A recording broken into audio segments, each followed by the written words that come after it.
Hey there for Dragonfly and me, friends. Thanks so much for joining me here at my YouTube channel for another episode of Gardening 101. Today is day 19, and if you were watching my video with my last video, day 18, I talked a little bit about determinate and indeterminate tomatoes, and I told you all that I was going to put together a video to kind of go over the differences and why you would want a determinate or why you would want an indeterminate and the benefits and pros and cons in both of them. And so I wanted to get on that because we are going to be planting seeds soon. So if you haven't already ordered your seeds for tomatoes, that's totally fine. You still have a little bit of time, especially depending on where you live in the country or in the world.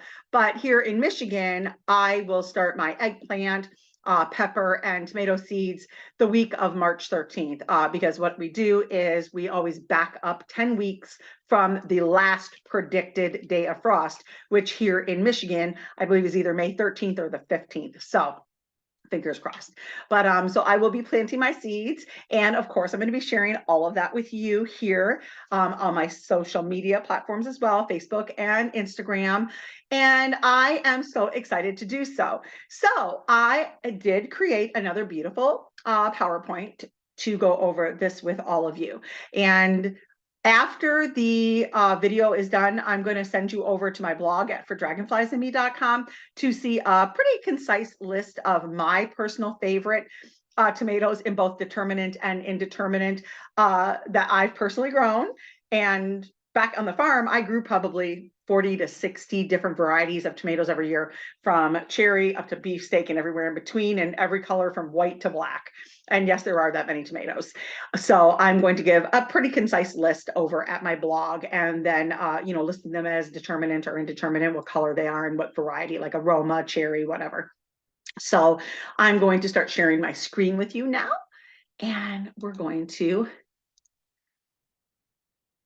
move on. So make that a slideshow, and here we go. Yay! Welcome to For Dragonflies and Me, tips and tricks for the home and garden. Thank you again for joining me here. So I'm gonna shut that. So hi there. If you are a first timer over to For Dragonflies and Me, I'm Jean Roman. I'm an author, podcaster, YouTuber, influencer, and lover of all things gardening and cooking. And I just want to say thanks again for joining me today for another episode of my Gardening 101 series. Welcome to day 19. What's the difference between indeterminate and determinate tomatoes?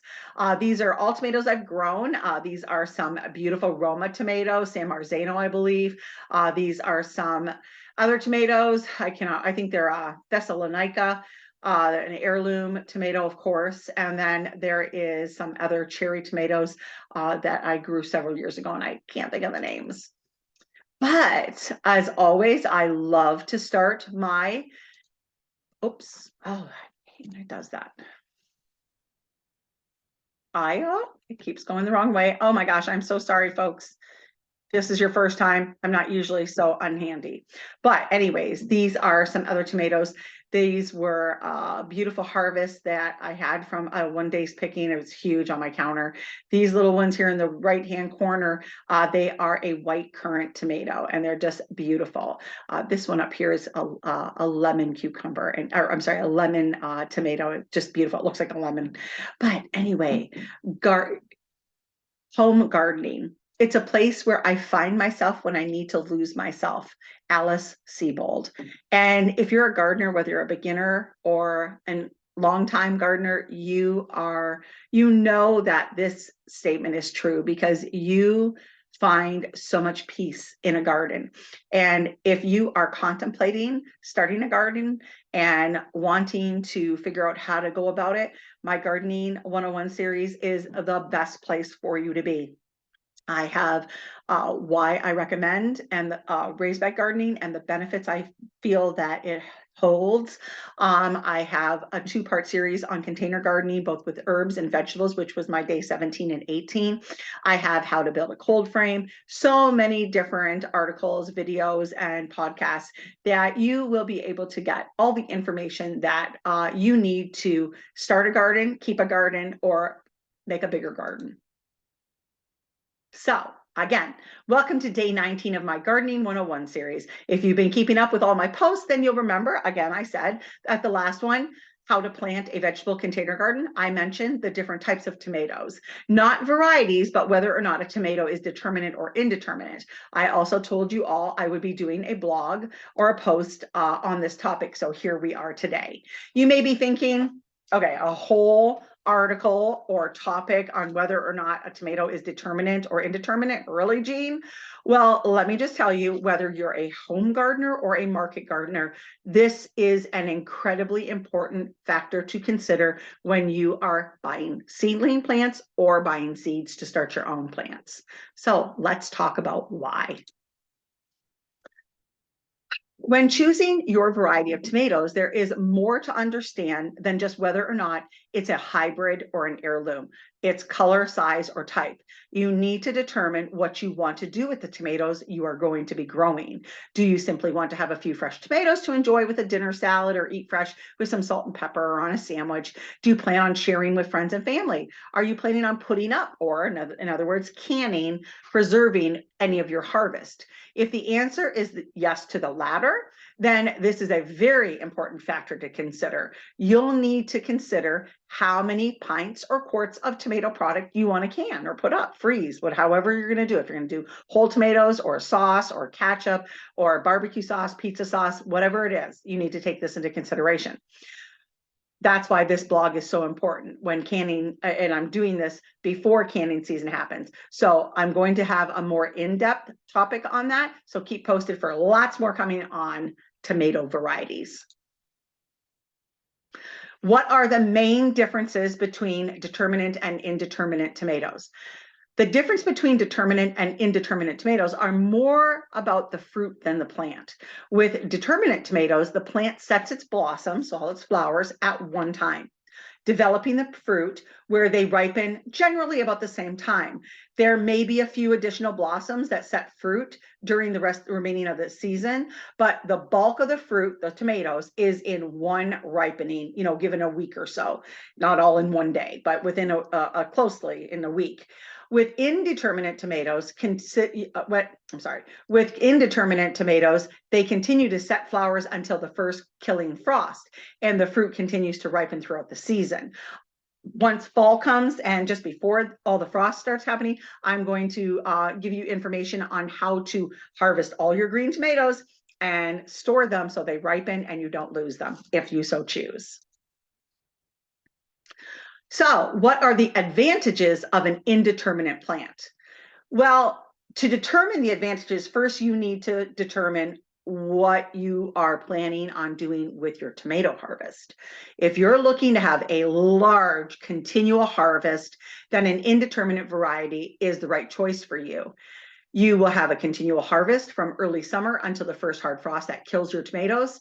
If you're planning on canning a large quantity of products, then you will prefer this type of tomato as well, as you won't get them all at once. And then you're not like, oh my gosh, I got like 10 bushels of tomatoes. I had no idea I was going to get this. And what am I going to do with them all? So they come in spurts. So depending on how many plants you have, depends on how many you get at one time. So I'm going to talk about that in a little bit, about considering those factors. These types will provide a bountiful harvest where you'll be able to put up or can multiple jars or freeze whole tomatoes, whatever you choose. You will need to stake these types of tomatoes, as they generally are vining rather than a bush type. Trellising is also a good option. You can see in my raised beds here the green cages around the tomatoes, and yet they get so big. They even come out of that. You really have to be, consistent with them and keeping them in there. So trellising, caging, or staking are all options, or all really required with indeterminate tomato types. What are the advantages of determinate tomato plant? Again, you really need to determine what you want to do with your tomato harvest. If you're looking for one large harvest to can or share with people, you just want to I just want to get all this at once, then this is the right variety for you. You will have one main harvest in midsummer with a few random tomatoes until the first hard frost that kills your plant. Again, your plant will set a few blossoms after its primary set, but you're not going to get a bunch of big harvests or multiple harvests. If you would like to process some of your tomatoes to enjoy throughout the winter months, this is a good option too. Like, oh, I just want to like maybe make a few jars of my marinara sauce or spaghetti sauce, or maybe some fresh salsa. I just want a little bit to enjoy it. This is great for you. These types will provide a bountiful harvest. However, you'll get it in one large harvest with smaller ones. You have more of a variety with determinate tomatoes as far as vining or bush types for sure. I still recommend you use tomato cages or trellises or some type of staking to get the best harvest. Tomatoes, if you leave them just grow on the ground, especially in the dirt, they generally begin to rot where the tomato is touching the dirt. So determinate bush types make great candidates for container gardens as well, because you can buy them bush. There are some vining ones, but you get a lot more variety. So, does anybody watching this recognize what this basket is? Well, you can get them in pecks, half pecks, and bushels. This is a photo of a bushel basket. So if you attend farmers markets, you will see these. Occasionally, farmers will harvest their stuff and sell them in there, and they will also offer large quantities of tomatoes, peppers, several other things in the fall when their harvests are coming in huge. A lot of determinate tomatoes. So how do you determine how many tomato plants do you want to grow? By determining first how much you want to can, freeze, process, put up. So generally for every tomato plant, and I'm not talking cherry tomatoes, I'm talking Romas, beefsteak, salad type tomatoes. For every one plant you grow, you will harvest about a bushel of product. A bushel is equivalent to 4 gallons. So think of 4 gallons of milk. And that's what, if you dumped it all in there, that's about the quantity. So you can estimate using this math. With a bushel of tomatoes, so you get your 4 gallons, of product, you're going to get about 18 to 20 quarts of product. And that depends. The variation is, what are you making? If you're making salsa, you're adding a bushel of tomatoes with peppers and onions, you have more ingredients, so you'll get more. If you're making tomato sauce, I actually keep the skins on. I process everything. I'm going to be doing a class and a video on how I make my marinara sauce. There are so many nutrients in the skins, and so I blend them. I puree the heck out of them. And so I generally get 20 or 21 quarts out of a bushel of tomatoes because of those skins. When you use a Victorio strainer to take the skins off, when you blanch them, slip the skins off, and that is where you lose a lot of your product. So you're throwing away nutrition. You are not getting as much quantity as you could by keeping the skins on. So more on that in the fall. But 1 quart equals 4 cups. So 18 to 20 quarts, and you can do it in pints if you have just the 2 of you in your home, or if it's just 1 of you, you don't want a whole quart, 4 cups of product, you may want a pint, which is 2 cups. And you can think of that as like 16 ounces, 8 ounces is a cup. So that is what you're going to get from a bushel of tomatoes. And this will definitely help you determine how many plants you want to grow. So if you just want to have a few cherry tomatoes, a couple Romas, you want to make a little bit of sauce here and then, you do not want to plant 10 tomato plants. You may want to plant 2.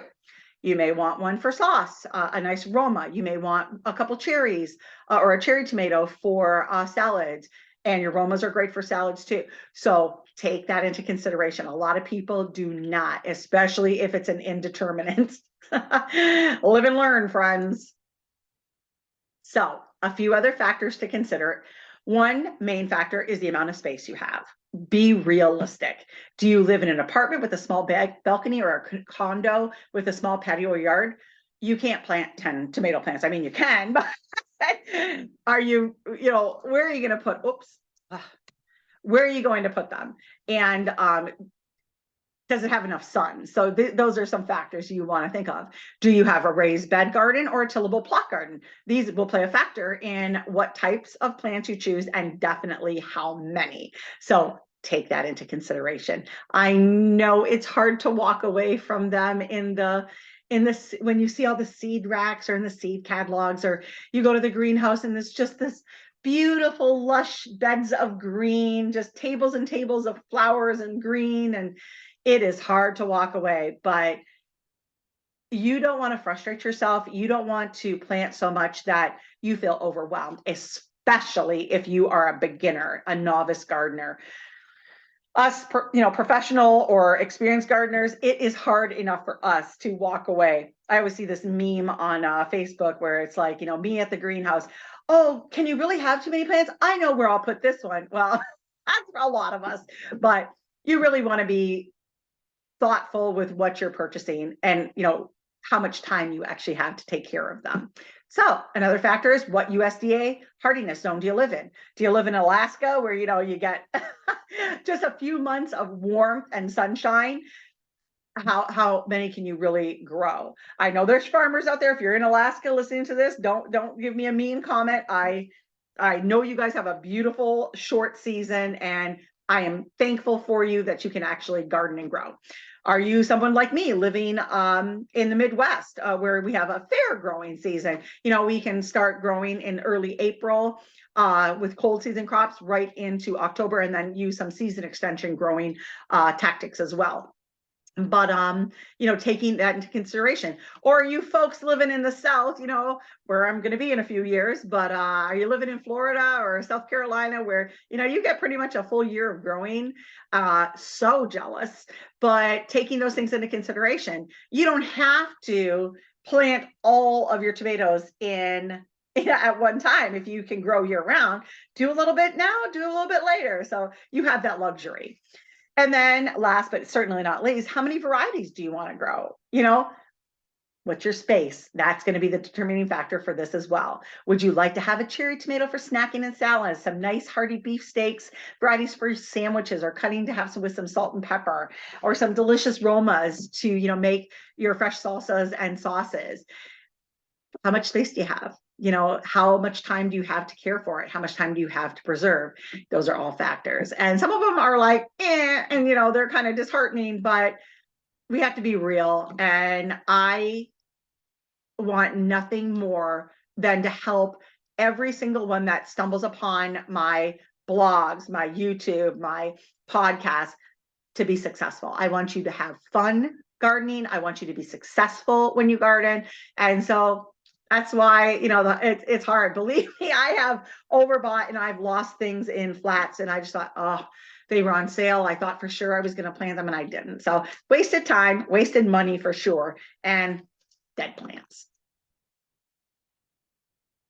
The other piece of information that I want to share with you is to ensure your optimal success is, and I've said it in so many of my blogs, my podcasts, my YouTube channels, read the seed packet descriptions, read the tags on the seedling plants, flowers, whatever it is you're buying, seeds, plants, seedlings. Read the tags, read the package description. You can see on this one right here along the side, it talks about how deep to plant your seed, ideal temperature to plant the seed, spacing, and frost hardiness, none. If it says frost hardiness, none, don't plant a pepper plant in the beginning of May or April. They're going to die. And a lot of times, what a lot of people don't realize too is certain plants, you get anxious, like, oh, it's the first couple of weeks in May here in Michigan, and it's like, oh, it's beautiful. And then all of a sudden we get that frost in the third week, and you have to take care of them. You got to cover up the plants. You have to make sure if they got a frost, you got to sprinkle them in the morning so you don't totally lose them. But the fact of the matter is, you don't buy yourself any more time. You're not getting that head start you really want, because if the soil is not warm enough, if the daylight hours are not long enough, if the air temperature is not warm enough, your plant is stagnant. It actually can go into shock and actually slow it down. So in Michigan, planting weekend is Memorial Day weekend. And that is when you should be planting tomatoes, eggplants, peppers, 100%. Wait. If you want to buy a potted one, keep it in the house, sure. then you can do that. And then you can harden it off by putting it in and out of the house until it acclimates. But, you know, here in Michigan, we can start gardening in the beginning of April for cold weather crops like peas. They can get a frost. They love it. They're sweeter. Lettuces, any type of greens, onions, they will do well too. Potatoes are right in the middle because the soil has to be warm enough. Otherwise, they'll just rot in the ground. If the soil is too wet and too cold, they will literally just rot in the ground, whether it's a raised bed or not. You can now, oh, here's another benefit to raised bed gardening. I didn't put in there. I got to add that. But another benefit to raised bed gardening is that it does hold in the heat because it's actually elevated off the ground. So it thaws out sooner. The soil warms up sooner, and you can get a little bit of earlier planting time, but not for tomatoes, peppers, or eggplants. I'll say it again. Do not plant tomatoes, eggplants, or peppers before Memorial Day weekend. You can leave a comment saying, well, I do that. I've done that and had great success. Good for you. The majority of people don't. And if you got a frost or if the soil's too cold, you did create a stunt. It stunted the growth. It did not grow as quickly. You did not get any extra time. I gardened, farmed professionally for 12 to 15 years. And I know what I'm talking about. So let's move on. Not trying to be boastful, but I, again, want you to be successful. So, well, this, of course, is a brief comparison of determinate and indeterminate tomatoes. And you might be thinking, well, what's the best ones? And I'm going to give you that information. I used to grow on my farm anywhere between 40 to 60 different varieties every year of lettuces, tomatoes, everything. I specialized in salad crops.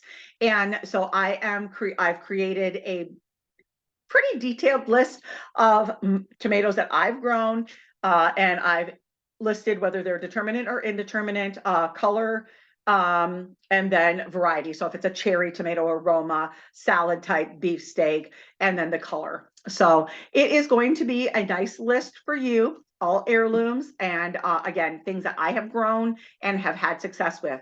There are some that I won't recommend, like a brandy wine. The reason I don't recommend a brandy wine is simply because it is so thin-skinned. And if you get a downpour of a rain, that rain, although the plant's roots, all of a sudden, ooh, water, and it wants to suck it up. And that's what causes tomatoes to crack. And then bugs get in it and they're not as nice. They'll start to rot a little bit faster. So really taking that into consideration. If you grow brandy wine, I'm not saying it's not delicious. I'm not saying you can't or you shouldn't. I'm just saying it will not be on my list, and that is why.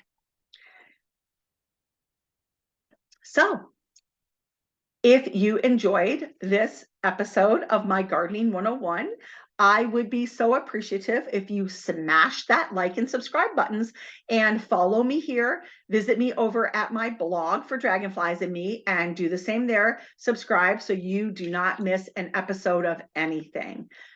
Well, Dragonfly friends, thank you again. Thank you for stopping by. Thank you for supporting me and being here. If you enjoyed this episode, one more time, be sure to smash the like and subscribe buttons below so you don't miss an episode.